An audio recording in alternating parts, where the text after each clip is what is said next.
Anatoliy Kraskov Чулпан мәктәбендә укучыларны Заречный һәм Юган авылларыннан күчерә. Машина йөртүченең гомуми эш стажы 40 елда артып китә. Әлеге маршрут буенча ул 7 ел йөри. Шул еллар эчендә бер кимчелексез эшләгән Анатолий Красков турында автомобиль транспорт предприятиесе һәм район мәгариф бүлеге җитәкчелеге яхшы фикердә. Никадәр генә тәҗрибәле булсаң да, балаларны йөртү җаваплы ди ул. Үзләрен укытуга карата уңай мөнәсәбәтен белдереп. Для меня, например, это Минем өчен бу укулар бик файдалы. Килсеннәр, укытсыннар. Укуның бер кайчан да зыяны юк һәм соң түгел. Это же не мешает, а учеба. Укырга бер кайчан да соң түгел, чөнки юл йөрү кагыйдәләрендә үзгәрешләр еш булып тора. Шуңа бәйле Нурлат автомобиль транспорт предприятиесе җитәкчелеге автобус йөртүчеләр арасында укуларны елына 2 тапкыр оештыра.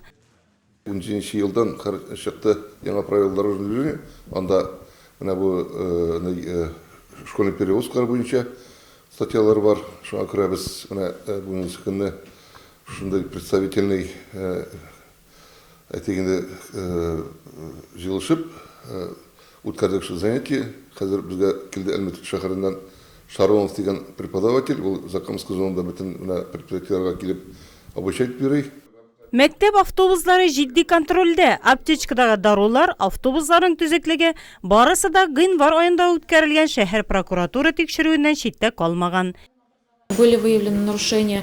Тикшерү барышында рейска кадәр һәм рейстансы медицина тикшерүенә һәм шулай ук тукталышларда автобусларның куелуы буенча кимчелекләр ачыкланды. Кимчелекнең вагы зуры юк, шуңа да җитешсезлекләрне тиз арада бетергә тырышабыз ди районның баш укытучысы. Бүгінгі секенде біздің район бойынша 712 укучы. Менә бу мәктәпкә автобусларда ереп укыйлар инде.